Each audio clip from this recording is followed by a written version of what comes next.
hadis ke-212. Hadis ke-212 ya.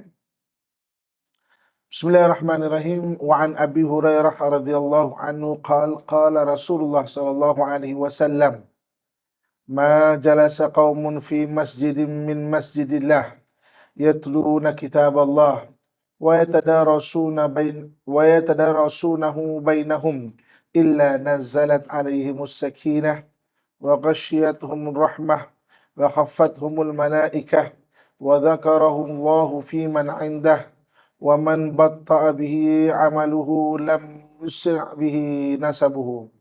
Abu Hurairah radhiyallahu anhu berkata, Rasulullah sallallahu alaihi wasallam bersabda, tidaklah satu kaum duduk di sebuah masjid membaca kitab Allah, saling mengajarkannya di antara mereka, melainkan keterangan turun kepadanya, rahmat tercurah kepadanya, malaikat mengelilinginya dan menyebutnya di antara sesiapa yang di sisinya, dan Allah menyebutnya di antara siapa yang ada di sisinya. Barang siapa dibuat lambat oleh amalnya, nasabnya tidak akan mempercepatkannya. Okey, daripada hadis ini, ini adalah kelebihan duduk di masjid dan juga belajar. Okay, jadi dalam hadis Nabi SAW sebut bahawa tidaklah satu kaum duduk di masjid. Okey, masjid-masjid ni dia adalah perkataan asal dia adalah tempat sujud. Masjid ni tempat sujud ya. Jadi merujuk kepada tempat yang diniatkan untuk buat solat.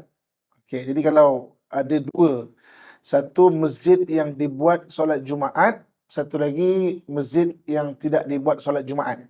Okey, jadi maknanya kalau musalla ataupun surau kecil-kecil kan, madrasah ni surau lah kan. Maknanya dikata juga, disebut juga di dalam masjid. Okey, cumanya tidak dia dibuat solat Jumaat. Okey. Setengah-setengah negara Islam, kalau masjid tu dibuat aktiviti-aktiviti selain daripada solat Jumaat, dipanggil masjid jami'. Kalau kita setengah-setengah negeri pun ada kan sebut masjid jami', masjid jami'. Masjid jami' itu masjid yang ada aktiviti lain. Kan? Maknanya ada kuliah, ada bacaan Quran. Daripada masjid jami' ini lahirlah perkataan jami'ah. Jami'ah ni makna universiti. Kan? Sebab tu universiti dalam Islam dia bermula dengan masjid. Sebab tu Jami' Al-Azhar, maknanya Universiti Al-Azhar, Jami' Qarawiyyin, Universiti Qarawiyyin, dan universiti lain dia bermula dengan masjid. Jadi masjid tu dulu adalah tempat untuk selain daripada solat, dia jadi tempat untuk aktiviti. Antaranya majlis ilmu dan sebagainya. Daripada situlah bermulanya maknanya pusat pengajian. Dia bagi jami'ah dalam bahasa Arab. Jami'ah ni makna universiti. Dan universiti maknanya paling tua di dunia adalah milik orang Islam. Orang Islam ni dunia ilmu dia memang sangat hebat. Universiti paling tua di dunia adalah milik orang Islam, iaitu Universiti Al-Azhar. Dan umurnya lebih 1000 tahun. Dan wakaf dia lebih kaya dari negara Mesir sendiri. Republik Mesir baru beberapa tahun je. Tapi dia tu dah 1000 tahun wakaf dia tu. Jadi maknanya sustain dia. Yuran dia mahal. Waktu saya dulu mula-mula ke sana, maknanya awal tahun 2000 sana. Jadi yuran dia tu lebih kurang dalam RM5 kita lah macam tu RM5 dah. Duit cek hospital untuk pendaftaran tu. Kan? Sebab dia wakaf dia, kan? Jadi maknanya orang Islam ni dengan dunia ilmu dia memang ditekankan, digalakkan. Dunia ilmu dalam Islam sangat dianjurkan. Sebab tu alhamdulillah kita duduk dalam maknanya majlis ilmu, dan mudah-mudahan Allah kurniakan sampai ke mana sampai akhir hayat kita lah, kita duduk dalam majlis ilmu. Sama ada kita sebagai orang yang tahu mengajar ataupun kita orang yang belajar. Ataupun dalam hadis disebut kun aliman, jadilah kamu orang yang tahu mengajar au muta'alliman ataupun orang yang belajar, au muhibban, au mustami'an ataupun orang yang mendengar, au muhibban ataupun orang yang mencintai dia. Jangan kamu jadi yang kelima, maka kamu akan binasa. Apa beza orang belajar dengan orang yang mendengar? Orang belajar ada catatan, menulis, kan? Kalau mendengar dia tak ada menulis pun tetap bagus juga. Au mustami'an, au muhibban. Muhibban ni pencinta. Kadang-kadang dia tak duduk dalam majlis ilmu tapi dia menganjurkan majlis ilmu tu. Kan? Jadi kamu orang mengajar atau belajar atau mendengar ataupun orang yang orang yang mencintai. Jangan kamu jadi orang kelima maka kamu akan binasa. Kelima tu maknanya tak jadi golongan keempat-empat ni. Cinta ilmu pun tak, belajar pun tak, mengajar pun tak, mendengar pun tak. Maka kamu akan binasa. Jadi balik pada hadis ini, dulu tempat perhimpunanlah masjid. Kan? Daripada masjid jadi masjid jami', daripada masjid jami' jadi jami'ah, jami'ah jadi universiti.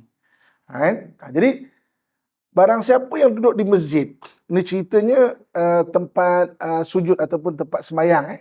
So musalla termasuk juga. Kan? Walaupun musalla tu tempat solat sebenarnya, tapi dia juga adalah tempat sujud masjid. Cuma sebahagian ulama menyebut bahawa apa beza masjid yang musalla dengan masjid yang masjid lah, iaitu masjid yang kita boleh masjid yang buat solat Jumaat. Bezanya adalah masjid yang dibuat solat Jumaat kita boleh niat untuk iktikaf. Kan? Musalla adalah masjid juga, tapi dia tak ada kelebihan itu. Untuk iktikaf tak ada. Contoh katakanlah musalla kita ni, kan? Kecuali kalau dibuat solat Jumaat. Maknanya ada kelebihan itu ada. Jadi maknanya itu beza dia. Okey, siapa-siapa yang duduk di masjid, mana tempat sembahyang, dan dia adakan majlis ilmu, pertama dia yatluna kitab Allah. Dia membaca kitab Allah. Dalam bahasa Arab, perkataan membaca ni ada qiraah. Qiraah ni maknanya membaca juga. Ayat pertama kan iqra. Iqra. Okey. Satu lagi tilawah. Tilawah ni yatlun pun membaca juga. Apa beza qiraah, iqra dengan utlu? Utlu ma uhiya ilaik. Maknanya bacalah dengan apa yang diwahyukan kepada kamu. Dalam Quran Allah sebut benda itu kan. Beza iqra ni, kita baca walaupun kita tak faham. Kita baca dia walaupun kita tak faham ke, itu pun galakkan yang bagus. Utlu ni kita baca sambil bertadabbur. Tadabbur ni maknanya kita ambil tahu apa maksud ayat tu. Itu beza dia. Jadi orang yang duduk di masjid wa yatluna kitab Allah, dan membaca kitab Allah maknanya bertadabbur. Tadabbur ni maknanya dia cuba memahami apa isi-isi dalam kitab Allah Subhanahu Wa Taala itu. Itu beza yatlun. Ada dua perkataan membaca. Satu iqra, satu lagi utlu ataupun qiraah dengan tilawah. Tilawah. Tilawah membaca juga. Okay, tapi maknanya membaca sambil bertadabbur. Tadabbur ni maknanya kita memahami ayat Allah Subhanahu Wa Taala itu. Wa yatadarasuna bainahum, dan mereka maknanya belajar, kalau ikut dalam bahasa terjemahan kitab ni adalah saling mengajarkan di antara mereka. Yatadarasun ni dia ada dua hala. Yatadarasun ni ada dua hala. Okey. Beza yadrus dengan tadarus. Nah, ni kalau sudut bahasa Arab lah. Okey, kita dalam bulan Ramadan kita menggunakan istilah ini. Kita bertadarus Al-Quran. Tadarus ni saling belajar. Saling belajar. Tadarus ni saling belajar. Yatadarasunahu bainahum. Mereka saling belajar di antara mereka. Jadi maknanya tidak semestinya kita duduk dalam majlis ilmu yang satu hala seorang mengajar, kemudian seorang lagi mendengar. Boleh juga perbincangan-perbincangan. Kita pun buat perbincangan, yatadarasunahu bainahum. Maknanya mereka saling belajar. Duduk kat masjid, adakan majlis ilmu, yatluna kitab Allah, membaca tadabbur kitab Allah, kemudian saling belajar. Jadi apa kelebihan dia? Okey. Selain daripada kelebihan akhirat. Okey, Islam ni agama dunia akhirat. Mana akhirat pahala lah. Pahala. Majlis ilmu ni pahalanya besar. Kita datang daripada jauh, angkat kaki kanan Allah tulis pahala, angkat kaki kiri Allah padam. Maknanya keburukan-keburukan dan kesalahan-kesalahan. Kan? Jadi orang yang hadir majlis ilmu ni didoakan oleh malaikat. Setengah-setengah perawian 70,000 malaikat duduk dalam majlis ilmu mendoakan kita ni. Kan? Jadi maknanya Allah SWT bagi pengampunan kepada orang duduk majlis ilmu. Maknanya pahala bagi orang majlis ilmu dan pengampunan. Itu untuk akhirat. Dunia punya kelebihan apa? Sebab Islam ni agama dunia akhirat. Orang yang duduk dalam majlis ilmu, kelebihannya antaranya adalah pertama, Allah kurniakan ketenangan. Itu benda pertama. Kan? Tenang-tenang ni tak boleh nak beli di kedai. Kan? Kalau kita ada duit banyak pun, kita pergi kedai, kita kata, "Dek, ada jual tenang, beli sekilo boleh?" Tak ada. Kalau tenang tu boleh dibeli, diborong habis bagi orang yang banyak duit. Dan tenang ni tak boleh nak beli. Dia memang anugerah dari Allah Subhanahu Wa Taala. Dalam ayat Quran Allah pernah sebut bahawa wa anzalallahu sakinata fi qulubil mu'minin. Allah lah yang menurunkan ketenangan pada hati orang beriman, liyazdadu imanan ma'a imanihim, untuk Allah tambahkan ketenangan, untuk Allah tambahkan iman. Imanan ma'a iman, maknanya pada iman telah sedia ada. Tenang dia tak boleh nak beli. Jadi bila kita membincangkan maknanya ayat-ayat Allah, majlis ilmu, pertama Allah akan bagi ketenangan. Okey. Biasa tak kita dengar, okey, satu benda yang pasti akan berlaku dalam kuliah-kuliah ustaz-ustaz kita kalau dia mengajar bab ni tentang perkhabaran akhir zaman. Perkhabaran akhir zaman, nanti dia punya turutan 10 tanda besar hari kiamat. Tanda kecil banyak. Tanda kecil banyak. Tanda kecil banyak berlaku dah. 10 tanda besarnya adalah turun Imam Mahdi. Kemudian Dajjal. Kan? Kemudian Nabi Isa. Kan? Jadi maknanya itu kemudian matahari daripada barat dan sebagainya. Saya nak cerita ketika Dajjal keluar. Dajjal ni real. Bila wallahu alam. Walaupun umumnya ulama-ulama kita menyebut kita akhir zaman, tak tahu kita jumpa ke tak jumpa. Tapi ketika Dajjal keluar, orang yang beriman, susah sangat. Sebab Dajjal ni nak cuba kafirkan dan nak jadikan orang-orang pengikut. Dan fitnah Dajjal ni besar tau. Sebab tu Nabi ajar kita disuruh minta doa spesifik, antaranya adalah minta hindar daripada fitnah Dajjal. Fitnah Dajjal ni besar. Maknanya jangan jumpa dia. Silap-silap tak tahan. Cuma bayangkan, katakan dia datang dekat kita, kan, dia kata, "Makcik, apa cerita ni makcik jalan lingkut-lingkut ni?" Kita pun kata, "Lutut ni sakit je lah. Lutut ni sakit je lah. Jalan." Okey. Maka dia pun kata, "Cik, gini lah. Saya jadikan makcik umur macam 17 tahun. Ui, cantik, lutut okey, pinggang okey. Macam nak tak makcik?"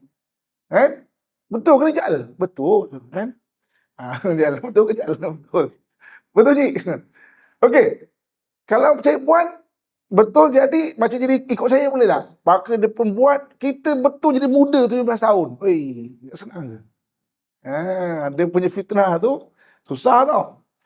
Jadi ketika Dajjal keluar, orang beriman susah sangat. Sampai tak ada makan, lapar. Macam makanan pun susah. Biasa dengar tak dalam hadis ataupun ustaz kita mengajar, ketika itu orang beriman dia berzikir, zikir menjadikan dia kenyang. Biasa dengar tak? Ketika itu zikir, la ilaha illallah, la ilaha illallah, dan zikir menjadi kenyang. Okey. Hadis ini dibaca dalam dua keadaan. Satu, memang zikir tu memberi kenyang kat kita tu.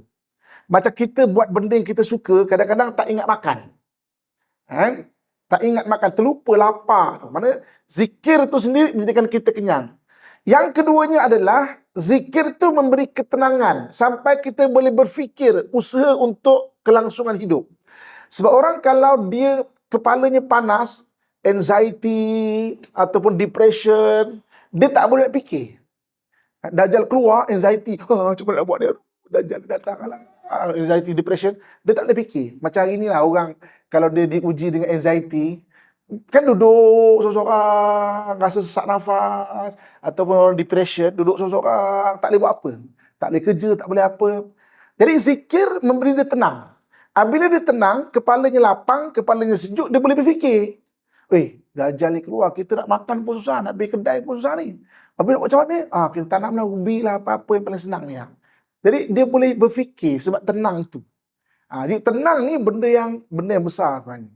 Salah satu cara dapat ketenangan adalah dengan duduk dalam majlis ilmu. Ini di dunia. Allah SWT sebut kan, iaitu Nabi SAW sebut illa nazalat alaihimus sakinah. Itu kelebihan yang pertama. Jadi kita kalau runsing-runsing, ada masalah apa, duduk majlis ilmu. Dengar sepatah dua ilmu tu Allah bagi ketenangan ke hati tu. Yang kedua apa? Yang keduanya rahmat tercurah padanya. Rahmat ni makna kasih sayang Allah Subhanahu Wa Taala tercurah kepada orang yang duduk dalam majlis ilmu. Kan? Kita ni perlukan kasih sayang Allah Subhanahu Wa Taala. Kan? Siapa yang ada kasih sayang Allah, Allah takkan biarkan dia keseorangan. Maknanya ada masalah, Allah bagi jalan keluar bagi masalah. Kan? Ada keperluan, Allah tunaikan keperluan dia. Kan? Tu maknanya keduanya rahmat. Yang ketiga, malaikat mengelilingi dia. Okey. Kita dah kongsikan pada kuliah yang lepas. Apa hubungan kita dengan malaikat?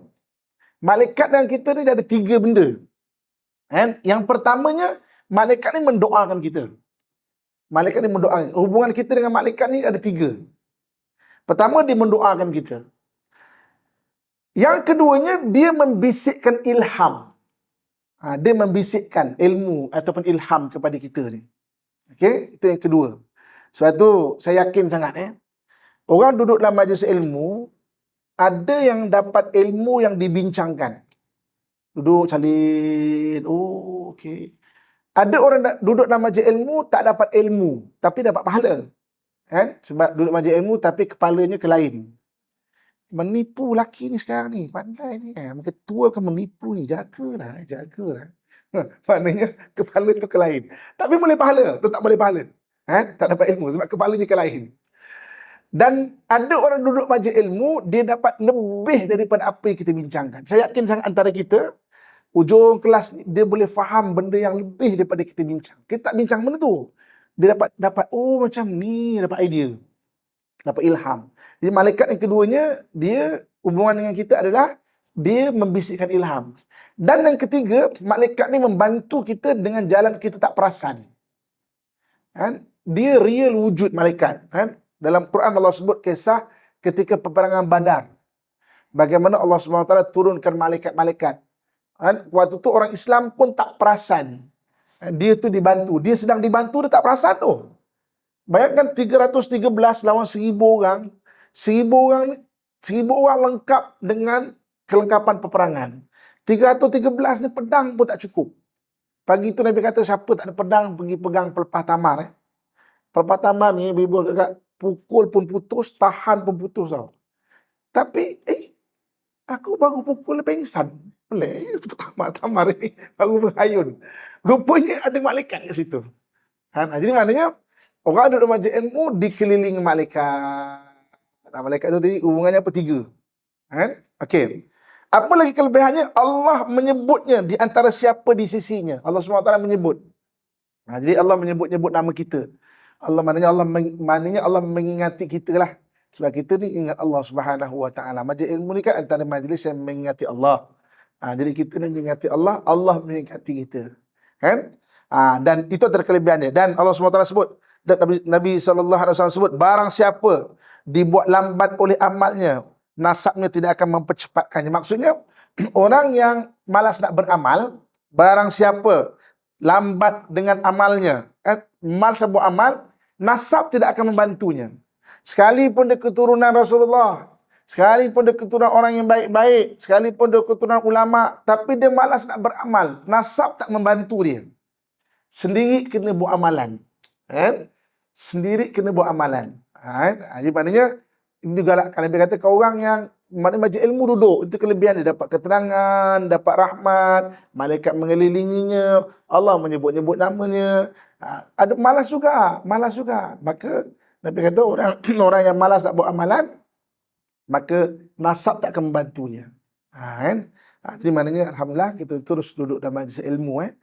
Benar-benar kita dapat kelebihan yang ada di dunia ni. Seperti yang disebutkan oleh Nabi SAW. Okey. Hadis seterusnya. Hadis yang ke-213. Wa an al-Azza. Maaf. Wa an al-Aghra. Qal Ashhadu ala Abi Sa'id Al-Khudri wa Abi Hurairah annahuma syahida ala Rasulillah sallallahu alaihi wasallam annahu qala ma jalasa qaumun yazkurunallah illa khaffathumul malaikah wa ghashiyatuhumur rahmah wa nazalat alaihimus sakinah wa dzakarahum Allahu fihim fi man indahum. Al-Aghar berkata, aku bersaksi bahawa Abu Sa'id Al-Khudri dan Abu Hurairah menyaksikan bahawa Rasulullah sallallahu alaihi wasallam bersabda, tidaklah satu kaum duduk berzikir kepada Allah melainkan malaikat mengelilinginya, rahmat tercurah kepadanya, ketenangan turun kepadanya, dan Allah menyebut mereka di antara siapa yang ada di sisinya. Hadis ini hadis daripada versi yang lain mengenai kelebihan orang yang menyebut nama Allah Subhanahu wa taala. Okey? Menyebut nama. Jadi maknanya berzikir, mengingati Allah Subhanahu wa taala. Okey? Kita hari ini disuruh untuk membaca Quran dan membaca. Kita hari ini suruh kita banyak membaca, baca buku, baca kitab dan sebagainya. Tapi tak semua benda bagus untuk baca. Sebab dalam Quran Allah sebut Iqra. Tapi Allah tak push stop kat situ. Allah kata Iqra bismi rabbikal ladzi khalaq. Bacalah dengan nama Tuhanmu yang menciptakan. Mana bacalah akhirnya apa-apa yang bawa kita ingat Allah Subhanahu wa taala. Jadi kita ni kena biasa untuk ingat Allah Subhanahu wa taala. Antaranya mengingati Allah, majlis ilmu, berzikir itu sendiri, kan? Kena biasa ingat Allah Subhanahu wa taala. Kena memperkasakan iman kita dengan ucapan la ilaha illallah. Kan? Kita selalu dah ulang-ulangkan. Orang Melayu kita biasa terjemahkan la tiada ilaha Tuhan illallah melainkan Allah. Itu untuk kita mudah faham. Kan? Tapi sebenarnya ilah tu 99 nama Allah dalam rantaian Asmaul Husna, itulah ilah. Jadi maknanya la ilaha illallah bermaksud tiada mengasihi melainkan Allah. La ilaha illallah bermaksud tiada memberi rezeki melainkan Allah. La ilaha illallah bermaksud tiada menyembuhkan melainkan Allah. La ilaha illallah bermaksud tiada memberi jalan keluar bagi masalah melainkan Allah.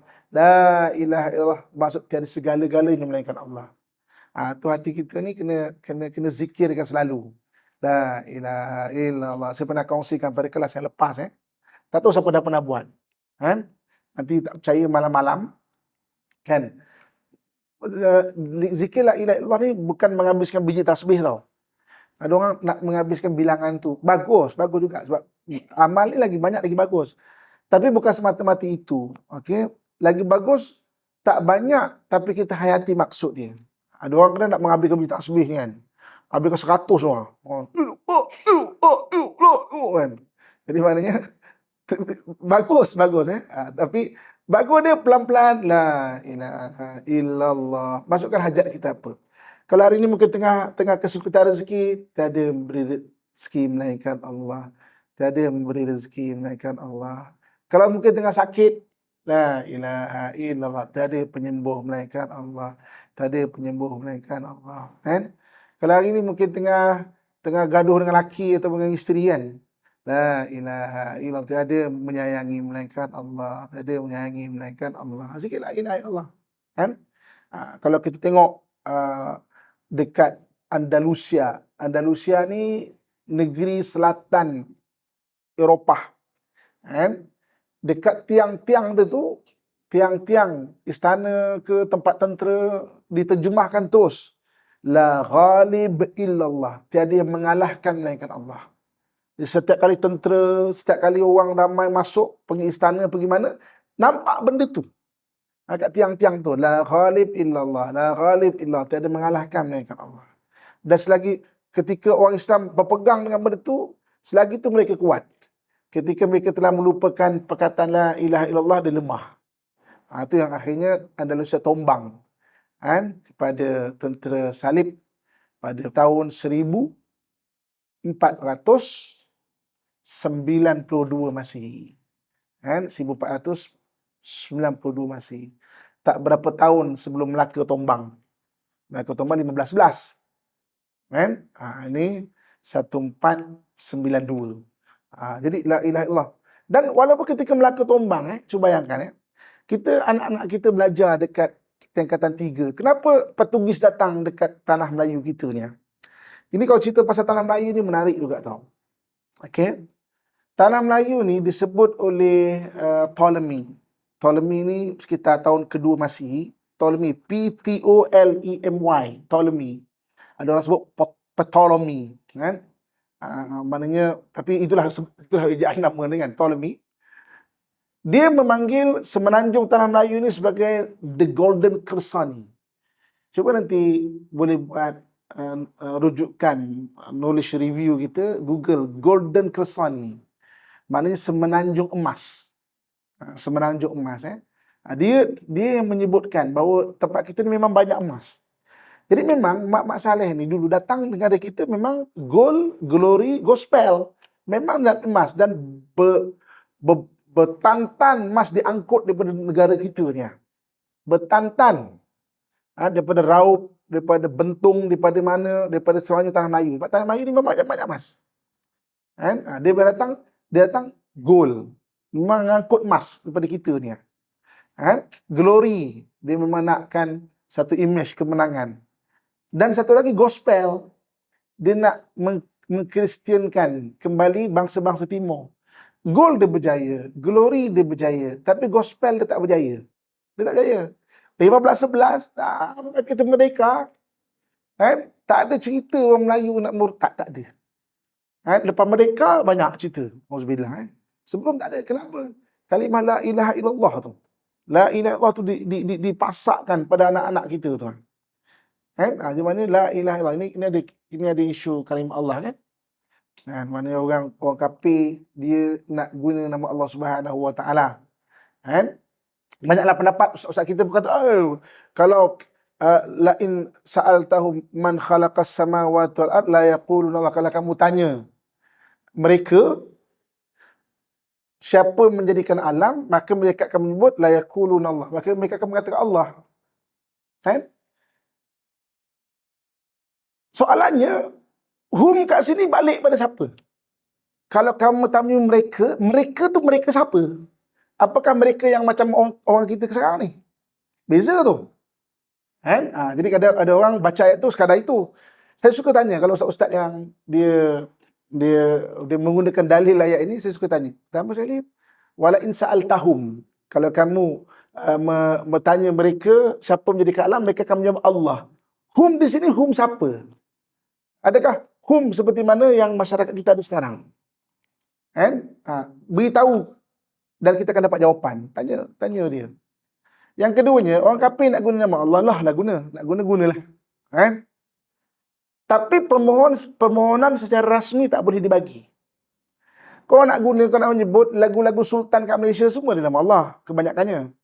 Lagu negeri Selangor, negeri Johor kan. Dia nak guna. Tapi meminta secara rasmi tak boleh. Sebab bila dia minta secara rasmi, dia boleh menggunakan secara rasmi. Besok jangan kecil hati kalau ada orang buat tattoo kat sini nama Allah. Ini dah digunakan rasmi, boleh guna. Jangan kecil hati besok kalau ada di kasut. Kita dah boleh. Jangan dikecil hati kalau ada dekat buku-buku dia, disepak-sepak. Jangan kecil hati kalau kita benarkan. Membenarkan secara rasmi berbeza dengan membenarkan guna. Gunalah. Tapi kalau dah benarkan secara rasmi, bahaya. Besok kalau kita yang berdiri membenarkan, jangan kecil hati besok. Waktu tu baru nak marah, nak apa. Lebih baik stop daripada awal. Okey? Jadi, mengingati Allah. Allah, kata Allah tu kan. Okey. Balik pada hadis ni. Jadi, siapa yang duduk mengingati Allah Subhanahu Wa Taala, la ilaha illallah, la ilaha illallah. Ataupun zikir-zikirlah apa-apa nama Allah Subhanahu Wa Taala. Jadi, maknanya perkata Allah tu, ilah tu 99, 99 nama Allah dan rati Asmaul Husna, itulah ilah. Maka siapa yang mengucapkan kalimah la ilaha illallah, tiada segala-gala melainkan Allah, kamu saksikan kalau meninggal dengan kalimah tu, kamu saksikan dia ahli syurga, kata Nabi SAW. Fashhadu lahu bil jannah, kamu saksikan dia ahli syurga. Dan dalam kelas yang lepas saya dikongsikan Siapa dah buat, maksudnya nanti boleh bagi testimoni. Nanti malam-malam, cuba kita sebelum tidur kita baca la ilaha illallah. Pertama masukkan apa hajat kita. Ilah tu kan. Tiada memberi rezeki mereka Allah. Dan kita sebutkan dengan nafas yang terakhir kita. Sedut nafas. Hembus. Sudut. Hembus. Yang terakhir tu ucap la ilaha illallah. Sampai habis nafas. Kan? Kalau betul ikhlas buat, menitis air mata. Kan? Dan cuba kita bayangkan kalau itulah nafas terakhir kita. Kan? Kalau kita ambil apa? La ilaha illallah, banyak lagi nafas. Kan? Maknanya hembus dulu. Hembus habis. La ilaha illallah. Oh, menitis air mata. Kan? Lagi-lagi masukkan hajat tu kat hati tu. Anda bayangkan, ya Allah, besok kalau akhir hayat tu, itulah yang kita bacakan, syukurnya alhamdulillah kan. Orang saksi yang kita di syurga tu. Okey, jadi sama juga hadis ni, kelebihan orang mengingati Allah, beri ketenangan, dapat rahmat, kemudian Allah menyebut-nyebut nama dia tu. Okey, hadis ke-214. Wan Ibnu Abbas. Okey. Kalau kita jumpa Ibnu ni maknanya namanya Abdullah. Ada 4 Abdullah yang dia anak kecil, anak sahabat dah. Mana sahabat kecil maknanya yang Nabi train dia betul-betul. Kesalinkan 4 Abdullah tu. Pertama Abdullah bin Abbas. Abdullah bin Abbas. Yang keduanya adalah Abdullah bin Zubair. Yang ketiganya adalah Abdullah bin Omar. Dan yang keempat Abdullah bin Mas'ud. 4 Abdullah kecil. Mana sahabat kecil tu Nabi train dia. Dan 4 ni jadi orang hebat. Jadi ini daripada Ibnu Abbas. Daripada Abdullah bin Abbas. Wa an Ibnu Abbas radhiyallahu anhu qala, kuntu khalfa Rasulillah sallallahu alaihi wasallam yauman, faqala ya ghulam inni uallimuka kalimat ihfazillah yahfazka ihfazillah tajidhu tujahaka idza sa'alta fas'alillah wa idza ista'anta fasta'in billah wa'lam anna al-ummah law ijtama'an ala an yanfa'uka bi syai'in lam yanfa'uka illa bi syai'in qad katabahu Allahu lak walau ijtama'u ala an yadurruka bi syai'in lam yadurruka illa bi syai'in qad katabahu Allahu 'alaik rufi'atil aqlam wa jaffatis su'uf. Ibnu Abbas radhiyallahu anhu berkata, pada satu hari aku membonceng, maknanya dia naik unta bersama Nabi SAW di belakang Rasulullah SAW. Maka baginda bersabda, wahai anak, ya ghulam, aku nak mengajarkan kamu beberapa perkataan. Ini bagus Maknanya sekecil anak kecil. Waktu Ibnu Abbas mana kecil lagi. Bawah 10 tahun nak tu, kecil lagi. Tapi bayangkan mana Nabi dengan anak-anak kecil ni pun bercakap pasal keimanan tu. Kita hari-hari membebel kat anak. Bebel kat anak Bebel. Kan bebel tu benda, bebel tu bagus sebenarnya kan. Tapi bebel juga benda-benda keimanan bab sembahyang dia. Bab dia bebelkan benda yang bagus kat dia. Jadi maknanya Nabi ajar sekecil anak kecil, aku ajarkan kau beberapa perkataan. Ini sangat bagus. Bayangkan seolah macam Nabi bercakap dengan kita dah. Ya ghulam, wahai anak. Seolah Nabi cakap kita. Ini u'allimuka kalimat. Aku nak ajar kamu beberapa perkataan. Yang pertama apa? Ihfazillah yahfazka. Jaga hak Allah, Allah akan jaga hak kamu. Jaga hak Allah, Allah akan jaga hak kamu. Itu pertama. Yang pertama, jaga hak Allah, maknanya Allah akan jaga kamu. Jaga Allah ni jaga hak Allah lah. Hak Allah tu daripada kita, jaga sembahyang kita, solat kita, agama kita, jaga. Maka Allah akan pelihara kita. Maka Allah akan pelihara kita. Yang kedua, jaga hak Allah, ihfazillah, Tajidhu tujahaka. Kamu akan mendapati Allah tu sentiasa di hadapan kamu. Maknanya Allah tu pembela kita lah. Jaga Allah, Allah tu pembela kita. Pembela kita. Jadi benda-benda agama ni pertahankan. Ibu bapa kakak tuan-tuan sekalian, dulu orang barat kan, dia study, dia menyangka orang Islam ni bermasalah kalau dia jadi fahaman tu salah, jadi pengganas. Maka dia memerangi pengganas. Dia perangi betul-betul. Ada kita berada dengan nama Osama bin Laden lah, kita dengan nama, maknanya pengganas. Tapi akhirnya mereka study, mereka dapati bahawa pada mereka, orang Islam ni, dia tak boleh nak diperkotak-katikkan. Bukan sebab ada setengah golongan yang jadi pengganas, tak. Tapi sebenarnya ajaran Islam tu sendiri jadi jati diri maknanya orang Islam tu sendiri. Ajaran Islam tu sendiri. Sebab itu sekarang ni dia tak ada nak cerita pengganas dah. Dia cuba mewar-warkan Islam yang liberal. Yang liberal pro barat is okay. Kalau tak liberal is tak okay. Dan dia ada susun beberapa soalan. Ibu-ibu kakak boleh cuba jawab soalan. Ada soalan tu. Saya boleh bagi soalan tu. Nak tahu kita ni Islam yang diterima barat ke tidak. Maka ada soalan lah. Adakah anda menerima LGBT? Kalau kita tak, maknanya ni memang masalah dia bagi orang barat. Ada tak anda menerima kesamarataan agama? Jadi ada beberapa soalan. Kalau kita kata ya, ini bagus, Islam yang bagus. Kalau tak, ni tak bagus. Jadi maknanya sebab apa? Dia nak supaya kita macam agama lain. Agama lain ni orang penganut dia tak betul-betul pegang. Maksudnya boleh mempermain-mainkan agama dia orang pun. Islam tak tahu.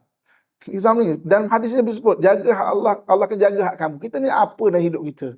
Umur kita ni bukan panjang pun dibanding umur umat terdahulu. Kalau dibanding dengan orang dekat Kelang yang 100 tahun kan, dekat mana tu panjanglah. Tapi umur umat Nabi Musa, umur umat Nabi Nuh 1000 tahun, 1500 tahun. Umur umat Muhammad 60 ke 70 tahun, tak panjang. Jadi baki-baki yang kita ada ni pertahankanlah agama. Paling kurang dengan lidah kita. Apa kita nak takut supaya kita ni susah. Apa yang kita nak takut? Dalam hadis ni Nabi ajar nanti, bawah hadis ni kan. Apa yang kita nak takut kan? Yang memegang takdir kita adalah Allah Subhanahu Wa Taala. Jadi pertama, jaga Allah, Allah akan jaga kamu. Yang keduanya, jaga Allah, kamu akan dapati Allah berada di hadapan kamu. Okey. Yang ketiga, wa izasta'anta fasta'in billah. Jika nak minta hajat, mintalah kepada Allah Subhanahu Wa Taala. Nak minta hajat, minta kepada Allah Subhanahu Wa Taala dulu. Sebelum cari manusia, kita lupa kadang kita cari manusia dulu. Tapi minta kepada Allah Subhanahu Wa Taala dulu. Ya Allah, tolonglah Tuhan, aku ni ada masalah gini. Sedetail mana kita ngadu kat manusia, lebih detail kita mengadu kepada Allah Subhanahu Wa Taala. Doa lebih detail. Hari ni kita doa. Jangan doa yang kita pun tak kerti dah doa apa. Ya Allah, aku ni doa macam semalam lah Tuhan. Amin. Tak tahu nak doa apa pun tak kerti. Ya, jangan doa marah-marah. Ya Allah, tunjuklah ya Allah, tunjuklah suami ni. Seperti mana kita ngadu kat manusia, lebih detail kita ngadu kepada Allah. Ya Allah, suami ni Tuhan, tak tahulah. Akhir-akhir ni macam berubah pula Tuhan. Pergi kerja daripada menyanyi pula dia. Pusing pula aku tengok Tuhan. Pelarilah dia Tuhan. Macam mana kita ngadu pada manusia? Detail ngadu pada Allah. Kadang-kadang kan manusia kita bukan main detail lagi. Ajar. Tahu tak ajar? Laki sekarang ni lain macam lah kan. Yelah, pusing kan. Tapi dengan Allah malah nak doa. Jadi hadis ni dia ajar pada Ibnu Abbas. Iza sta'anta fasta'in billah. Minta tolong kepada Allah Subhanahu Wa Taala dulu. Iza sa'alta fas'alillah. Iza sa'alta fas'alillah. Minta kepada Allah. Wa iza sta'anta fasta'in billah. Kalau nak minta tolong kepada Allah Subhanahu Wa Taala. Minta tolong kepada Allah Subhanahu Wa Taala. Kita tengok surah Ikhlas. Surah Ikhlas. Qul huwallahu ahad, kata Allah. Allahus samad, Allah tempat minta segala hajat. Ketika Nabi SAW dikejar dalam peristiwa hijrah, yang mengejar Nabi itu pakar naik kuda tau. Pakar naik kuda. Namanya Syurakah bin Malik. Dan kuda dia kuda hebat. Kuda Arab ni dia memang hebat. Memang kuda Arab memang hebat. Kita bukan puji sebab kita orang Islam. Tak, memang hebat. Kuda Arab ni dia tak besar kuda Arab. Dia tak macam orang Arab. Orang Arab besar. Kuda Arab tak besar. Kuda Arab macam Melayu kecil-kecil je ni. Okay, kuda Arab tak besar. Tapi dia memang tahan. Dia boleh pergi 100 km, 200 km. Kuda lain tak tahan. Kuda racing tu, walaupun laju 2 km je. Kuda polo, orang main polo. Polo ni satu round, dia bagi satu cakar. Satu cakar 4 minit. Pun tukar 3-4 kuda. 4 minit tukar 3-4 kuda, kuda polo. Kuda Arab, saya biasa endurance, maknanya 160 km satu hari berjalan. Relax, kuda Arab. Dia memang hebat. Jadi Syurakah bin Malik ni ketika dia kejar Nabi, kuda dia kuda yang bagus. Kejar Nabi dah dekat, dah nampak ni. Stumble kuda dia. Kuda dia macam pengsan, stumble ni tergelecoh, terpelecok macam apa kan? Maknanya terbang dia. Kuda macam ni juga Walaupun tak tinggi kuda Arab, ya, terbang ke depan lah. Saya pernah stumble kuda, saya tahu betapa senaknya stumble tu Apa tu stumble Tak bernapas juga 5 saat. Tak bernapas juga lah. Terutamanya kalau kita tak bersedia. Kalau kita dah bersedia, dah rasa dia nak sambal, okey. Tak bersedia, pum, oi, terbang kau. Macam orang naik motor. Abang-abang ayah-ayah naik motor, kalau jatuh motor, macam itulah. Okay. Dia stumble sekali. Senak menahan. Habis pun jalan lagi. Kejar lagi. Stumble kedua. Kejar lagi. Stumble ketiga. Kali ketiga, dia kata dia plan. Kuda aku ni memang bagus, well trained. Mana train dia sangat bagus. Tak mungkin tiba-tiba boleh stumble macam ni. Kakinya kuat. Wahai Muhammad, siapa yang jaga engkau? Terdetik kat hati dia. Pelik Muhammad ni. Katakan Muhammad, huwallahu ahad. Dia Allah yang esa. Allahu samad. Allah tempat minta segala hajat. Lam yalid walam yulad. Tidak beranak dan tidak diperanakkan. Walam yakul lahu kufuwan ahad. Tak ada siapa standing dengan dia. Macam surah Ikhlas.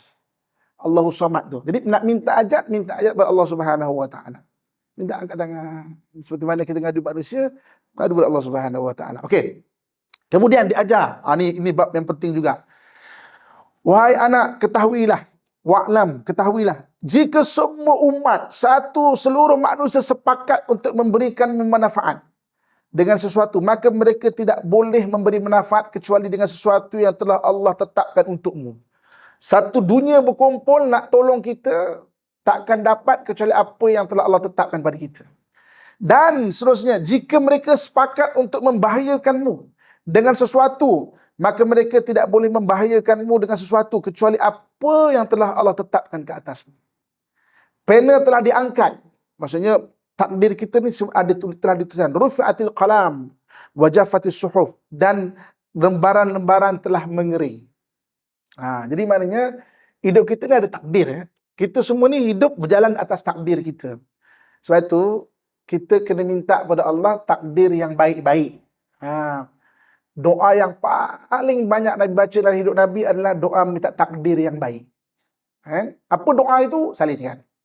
Apa doa itu? Salinkan. Doa itu adalah Rabbana atina fid dunya hasanah. Tapi itulah doa dia. Doa paling banyak Nabi baca kepada Nabi. Sebab tu kalau kita habis berdoa kan, tutup dengan doa ni.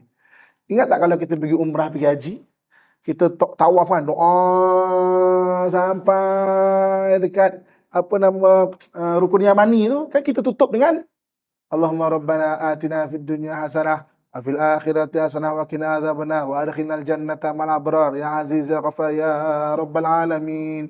Tutup dengan tu. Sebab kita hidup ni dengan takdir. Kita semua dengan takdir kita. Dan takdir kita tak sama. Anak kita, dia bergerak dengan takdir je. Kita doa yang baik-baik, tapi kita ni ada takdir kita. Sebab tu berkumpul semua orang nak memudaratkan kita, jangan takut. Berkumpul semua orang nak tolong kita pun, maknanya jangan terlalu berbunga-bunga hati. Semua takdir Allah Subhanahu wa taala. Dan kita ni untung sangat daripada satu sudut apa? Saya selalu cakap kalau anak-anak murid saya kan, yang kecil-kecil tu, dah sekolah. Sebab dalam beberapa tahun ni asyik tukar kerjaan je.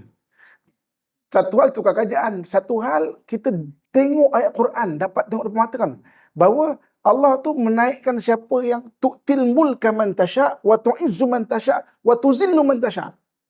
Allah naikkan siapa Allah kehendaki, Oi, tengah selesa-selesa Allah boleh rentap turun bawah balik, naik yang lain pula. Kan? Mungkin zaman kita tu tak jumpa Itu je muka dia. Kan? Akhir-akhir ni bertukar. Kan? Bertukar kejap ni, kejap ni, kejap ni. Saya kalau perhati saya tahu ya Allah, masya-Allah kan. Al-Quran tu'til mulka man tasya. Hari ni orang yang berada di bawah ke atas. Esok orang ke atas berada kat bawah pula. Esok berpusing-pusing. Kan? Jadi maknanya jangan risau. Kan? Kalau orang nak mudaratkan kita, tak akan boleh mudarat. Kalau orang tolong kita, jangan berbunga-bunga sangat. Semua tak takdir Allah Subhanahu Wa Taala. Kita yang perlu doa, minta takdir yang baik. So banyakkan baca doa tadi tuan. Dah salin belum doa tadi tu? So dah hafal ya. Kau dah hafal tu. Okey. So boleh amalkan lah. Doa ni bahasa Melayu pun tak apa. Tak semestinya bahasa Arab. Tutup tadi dengan macam tu. Sebab itu hadis yang Nabi ajarkan dan Nabi banyak baca dalam hidup Nabi. Doa bahasa Melayu pun tak apa. Allah tu dipuja pada setiap bahasa. Allah memahami setiap bahasa. Kan? Tak mesti dalam bahasa Arab. Kadang-kadang kita rasa tak puas. Tak apalah Ustaz. Doa dalam bahasa Melayu tak puas lah. Sebab tak ada ain tu. Ain tu yang memang Alhamdulillahirabbil alamin. Wassalatu wassalamu ala asyrafil anbiya wa ala alihi washabi ajma'in. Kau nak tayang ain tu. Tak apa, bahasa Melayu tak apa. Kan? Allah dipuji pada setiap bahasa. Kita tutup dengan Rabbana atina fid dunya hasanah. Jadi hadis ini sangat bagus diajar oleh Nabi pada anak kecil iaitu Ibnu Abbas. Okey, saya rasa setakat itu saja dulu. Dan boleh kita kongsikan bersama. InsyaAllah panjang umur rezeki jumpa lagi. Aku qawli ma sami'tu astaghfirullah li wa lakum wa lisailil muslimin fa ya fawzal mustaghfirin wa ya najatat taibin. Assalamualaikum warahmatullahi wabarakatuh.